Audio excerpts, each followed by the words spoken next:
Headlines प्रायोजक राम बंधू, सर्वोत्तम मसाले राम बंधू मसाले।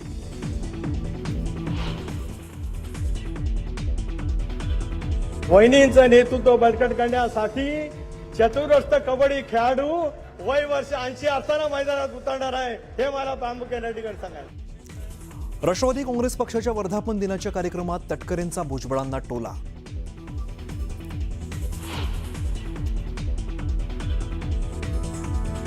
काँग्रेसकडून मुख्यमंत्रीपदाची ऑफर होती, मात्र शरद पवारांची साथ न सोडण्याचा निर्धार केला होता। भुजबळांचा गौप्यस्फोट।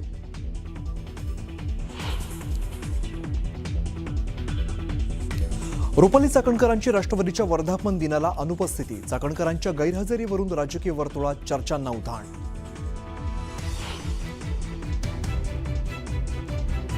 परप्रांतीय कॅब चालकाने मारहाण केलेल्या सरोज दस्तूर यांच्यावरती रुग्णालयात उपचार सुरू।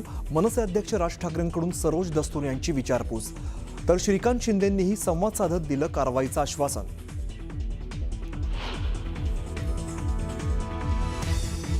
मंत्रिपदाचं काम सोडून गिरीश महाजन आणि उदय सामंत गेले आठवडाभर करत होते अपक्ष उमेदवाराची मनधरणी। 8 दिवसांपासून होते नाशकात तळ ठोकून।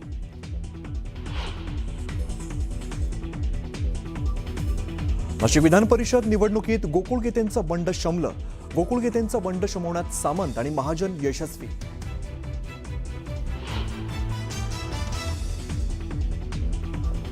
अमरावतीत किरीट सोमय्यांविरोधात एमआयएम आक्रमक। सोमय्यांविरोधात जोरदार घोषणाबाजी, तर भाजप आणि एमआयएमचे कार्यकर्ते आले आमने सामने।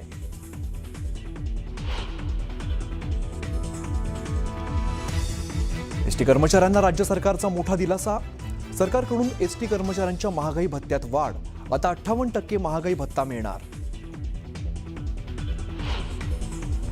पार्टीच्या संदर्भातली महत्त्वाची बातमी ते आपण बघूया नेमकी काय अपडेट समोर येते। तर अमेरिकेमध्ये मोदींनी अभिजित दिपकेंची भेट घेतलेली होती असा दावा करण्यात आलेला आहे। कोणी हा दावा केलेला आहे तर खासदार संजय राऊतांनी हा दावा केलेला आहे। कोकण जनता पार्टीचे संस्थापक अभिजित दिपके आणि मोदींची अमेरिकेत बैठक झाली असा दावा ठाकरेंच्या शिवसेनेचे खासदार संजय राऊतांनी केलाय। अभिजित दिपके आणि मोदी यांच्या भेटीचे फोटो मला एकाने पाठवले असा दावा संजय राऊतांनी केलाय। मोदींच्या भेटीनंतरच दिपके भारतात आल्याचंही संजय राऊत यांनी म्हटलेलं आहे।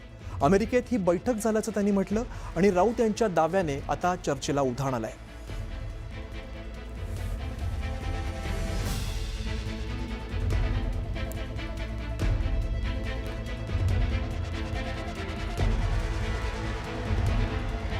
या दाव्यामुळे मात्र राजकारणात खळबळ उडालेली आहे। संजय राऊतांच्या दाव्याने ही खळबळ बघायला मिळते। अभी मुझे किसी ने दीपके और प्रधानमंत्री का अमेरिका में जो एक मीटिंग हो गई उसका फोटो भेजा है। उसके बाद ये दीपके यहाँ आया ऐसा लोग बोलते हैं, उस बारे में जानकारी मैं ले रहा हूँ। त्याच्याविषयी खुलासा आम्ही घेऊ, माहिती घेऊ। आम्ही आगीत उड्या मारणार नाही। आता या देशातले राजकीय पक्ष आणि सामाजिक संघटना आपले लढे लढायला मजबूत आहेत।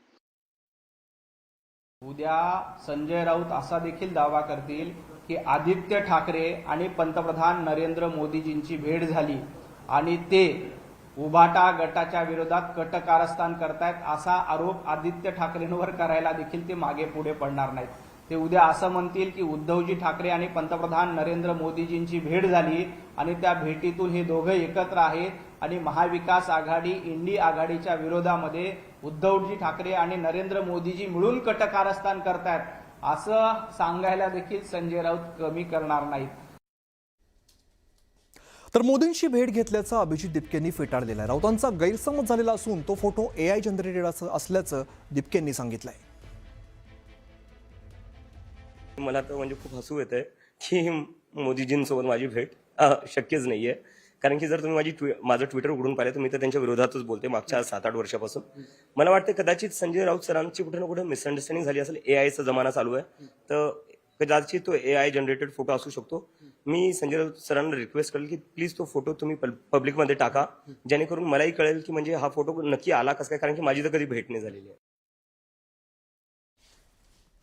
पुढची बातमी आपण बघणार आहोत। मंत्रिपदाचं काम सोडून राजकारण करण्यात मग्न झालेल्या 2 मंत्र्यांची। विधान परिषदेच्या निवडणुकीसाठी राज्याचे 2 मंत्री आपलं कामकाज सोडून एका अपक्ष उमेदवाराची मनधरणी करत होते। ते कॅबिनेट मंत्री म्हणजे गिरीश महाजन आणि उदय सामंत। गिरीश महाजन यांच्याकडे जलसंपदा, कुंभमेळा आणि आपत्ती व्यवस्थापन यासारखी महत्त्वाची खाती आहेत, तर उदय सामंत यांच्याकडे उद्योग आणि मराठी भाषा ही खाती आहेत. ही दोन्ही महत्त्वाची खाती असताना हे दोघे जण गेल्या आठवड्याभरापासून एकच काम करत होते आणि ते म्हणजे नाशिक विधान परिषद निवडणुकीतील अपक्ष उमेदवार गोकुळ गीते यांचं मन वळवण्याचं. आता एक सोडून दोन मंत्री या गोकुळ गीतेंची मनधरणी करत होते, म्हणजे गीते कोणीतरी बडी आसामी व्यक्ती असावी असा प्रश्न कोणालाही पडल्याशिवाय राहणार नाही. पण तसं काही नाहीये. तर हे गोकुळ गीते नाशिकमधील गणेश गीते या भाजप पदाधिकाऱ्याचे भाऊ आहेत. त्यांनी विधान परिषद निवडणुकीमध्ये शिवसेना उमेदवार नरेंद्र दराडेंविरोधात उमेदवारी अर्ज दाखल केला आणि तेव्हापासून मंत्री महाजन आणि सामंत हे सतत नाशिकच्या खेट्या घालतायत. जलसंपदा आणि उद्योग खात्याचे असंख्य प्रश्न प्रलंबित असताना या दोन्ही मंत्र्यांनी गोकुळ गीतेंच्या नावाचा नामजप सुरू केलेला होता. जणू राज्यातील हा सगळ्यात महत्त्वाचा प्रश्न होता आणि त्यामुळे राज्यातील कोट्यावधी जनतेचा प्रश्न हा मार्गी लागणार होता. अशा आविर्भावात कॅबिनेट मंत्री गिरीश महाजन आणि उदय सामंत नाशकात तळ ठोकून होते.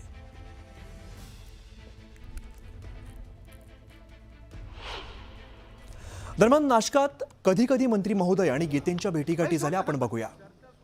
तर पहिली भेट आहे, पहिली दृश्य आपण सध्याची बघतो ती सोमवारी 8 जूनची आहेत. नाशिकच्या ओझर विमानतळावरती कारमध्ये गीते आणि गिरीश महाजन यांच्यामध्ये महत्त्वाची चर्चा झाली. 2 दिवसांनी म्हणजेच बुधवारी 10 जून रोजी महाजन आणि उदय सामंतांसोबत पुन्हा एकदा बैठक पार पडली. तर गुरुवारी म्हणजेच 11 जूनला आज महाजन आणि उदय सामंत पुन्हा नाशिकमध्ये पोहोचले. गणेश गीतेंच्या घरी महत्त्वाची बैठक पार पडली आणि या बैठकीनंतर पत्रकार परिषदेत घोषणा करण्यात आली.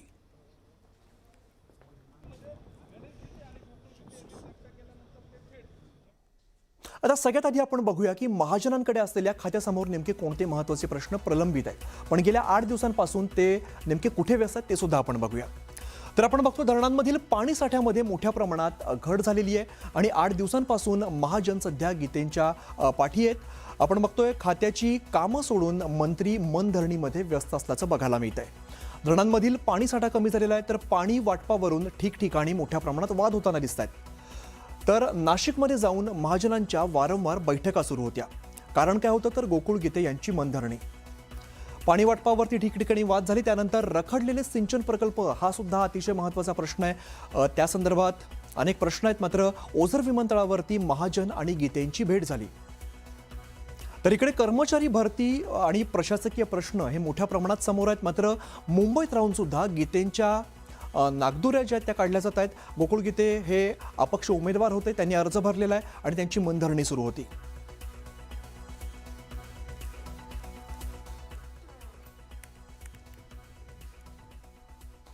आता आपण बघूया सामंतांकडे असलेल्या खात्यासमोर नेमके कोणते महत्त्वाचे प्रश्न प्रलंबित आहेत, पण गेल्या 8 दिवसांपासून ते नेमके कुठे व्यस्त आहेत आपण बघूया. तर युद्धस्थितीमुळे उद्योगांवरती मोठ्या प्रमाणात परिणाम झालेला आहे आणि गीतेंच्या माघारीसाठी वारंवार ते नाशकात बैठका घेत होते. खात्यात अनेक कामं ही रखडलेली आहेत, मात्र तरीसुद्धा ते मनधरणीमध्ये व्यस्त होते. तर दुसरीकडे आपण बघितलं उद्योगांसाठी पायाभूत सुविधांचे प्रश्न हे प्रलंबित आहेत. दरम्यान मुंबई नाशिक वारंवार खेट्या मारल्या जात होत्या. कारण काय होतं तर गोकुळ गीते हे जे अपक्ष उमेदवार आहेत त्यांची मनधरणी. तर अनेक MIDCचे प्रश्न हे प्रलंबित आहेत. उद्योगमंत्री सामंत हे मात्र महाजनांसोबत बैठकांवर बैठका घेत होते.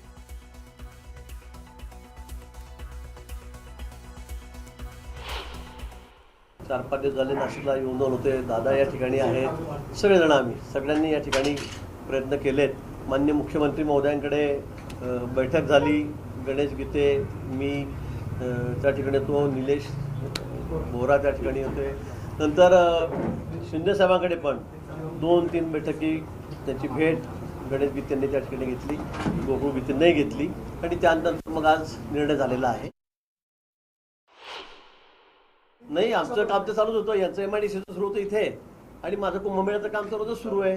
साफसफाईपासून बघितलं असेल आपण, नदी सफाईपासून सुरू आहे, झाडं लावण्यापासून सुरू आहे. काल पुरा मिटिंगही झाली शेतकऱ्यांसोबत. आजही आता कुंभमेळ्याचंच काम, आता आपण शिलान्यासासाठी आपण या ठिकाणी आलो, त्याचं पूजन त्या ठिकाणी झालं. नरेंद्राचार्य महाराज आहेत तिथे, घरवापसीचा कार्यक्रम 650 लोकांचा, तिथे मी होतो. काम कुठेही थांबलेलं नाही, काम कुठेही थांबलेलं नाही. नाशिकचा आमचा तर रोजचाच संबंध आहे.